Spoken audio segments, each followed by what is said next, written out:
As we ponder the possibility of either team holding something back in advance of a potential rematch, the Lions have no fears about holding back any of their trick plays. Right. We have seen several. On Monday night, there was a play where Penei Sewell came around and had a fake reverse after they handed the ball off, and who knows what else is going to be available and used by the Detroit offense. That's something that Brian Flores, the Vikings defensive coordinator, addressed yesterday. Here he is talking about the Detroit trick plays.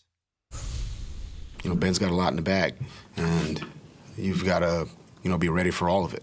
So they've got a pretty dynamic pass offense, run game, screen game, and they got a bunch of trick plays also. But to me, it comes down to fundamentals and techniques, and edge setters setting the edges and playing with the right leverage and coverage, and getting to your landmarks, and kind of those kind of routine things that are kind of boring. I think you do those things over and over and over again. You put yourself in position for somebody to be ready for whatever the trick play is. Oftentimes what happens is, and it happens with us too, everybody wants to make a play or get involved or run to the football. And Detroit kind of uses that to their advantage, which is smart by them. Devin McCourty and I spent a lot of time talking about this on Tuesday, the day after the Lions beat the 49ers in the last Monday night game of the year. And McCourty played for Flores in New England for more than a few years. And, he made a great point. The only way you can combat trick plays is to stay on your keys. And if you stay on your keys, you'll be fine. The problem is if you focus too much on your keys, you know what happens? You get flat-footed. You get caught out of position, and off they go.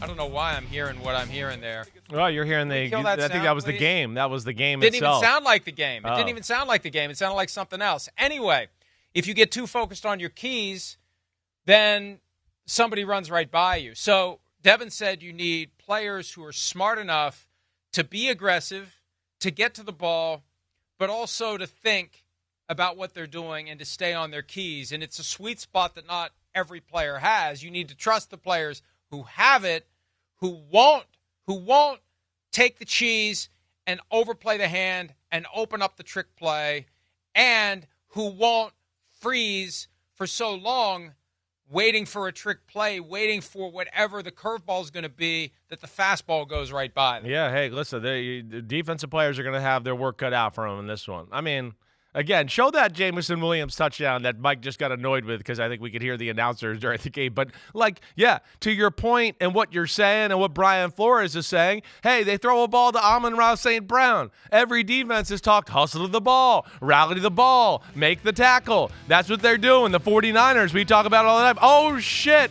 There goes the guy with 3 rockets up his ass. They just pitched him the ball going the other way. We're screwed.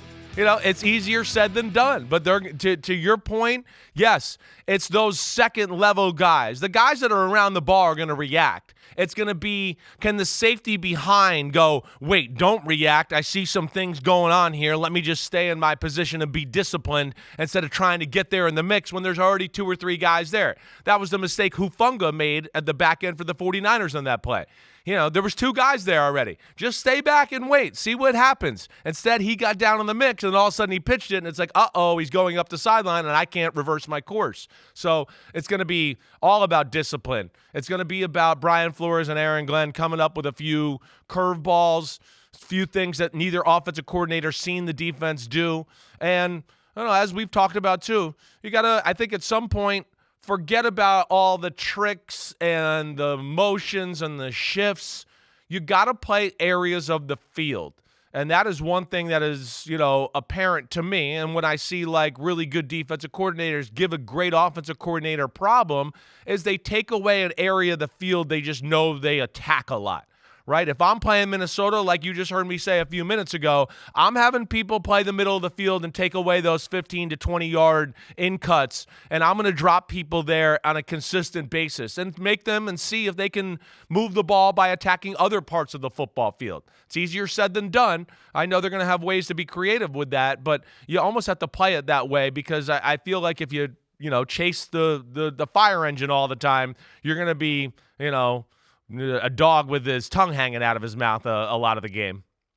Related to the propensity of the Lions to utilize trick plays, it's like they always come up with something new. It's amazing. You rarely see them go back to doing something exactly. We've seen the hook and lateral, but we see it in different spots of the field, and they always have some new trick, some new scheme, some new wrinkle. But beyond that, the thing that is far less unpredictable, their habit of going for it on fourth down. Right.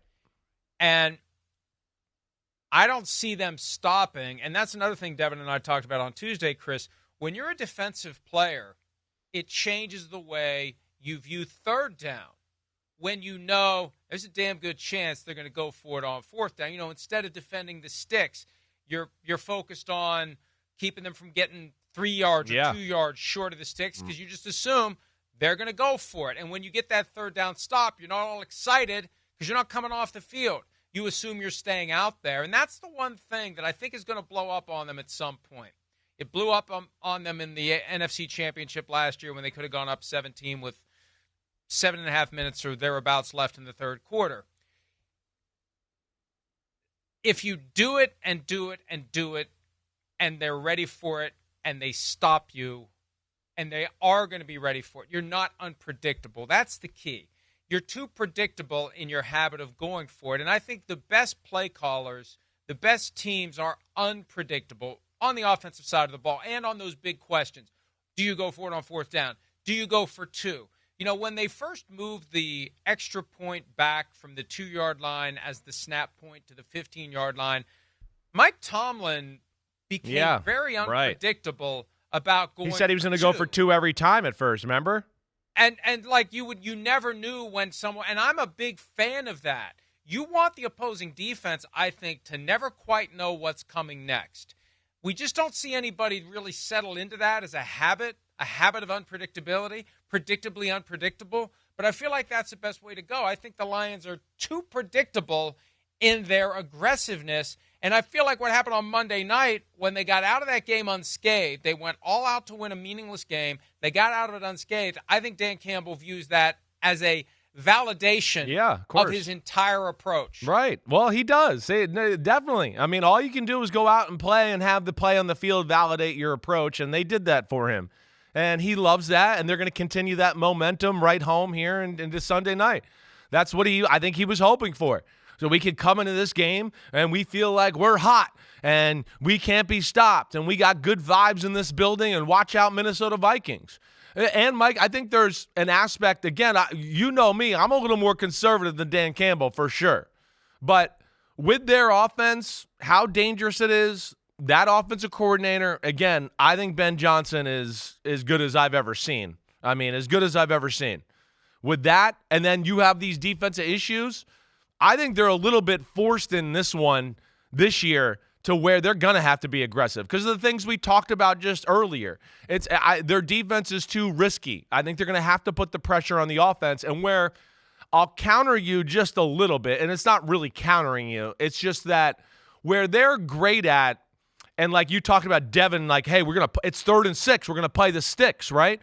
You can't do any of that stuff with Detroit. They might throw a screen. They might run it up the middle. They're crazy enough. They might throw a 60-yard bomb on 3rd and 2 or 3. Like, they don't give a shit, and that is really tough on the defense too. I know New Year's is not starting off good with 4-letter words, so we're killing it. or it's starting off extremely well. Yes, I think it's well. On your perspective. I think it's well. Yeah. I do, but sorry, London, on that. But either way, that's where they're unpredictable, Mike, is that even on a 4th and 3 or a 3rd and 2, you have no clue about where they're going to attack. Like you said, it could be hook and lateral, one of their 7 different versions of it. It might be a toss sweep. It might be reverse. It might be a play action bomb. It might just be a drop back bomb. It could be whatever, and that's where they keep you off kilter and really put pressure on the defensive players. Hi, it's Mike Florio. Thanks for watching PFT on YouTube. Hit subscribe for the latest news and analysis from Pro Football Talk.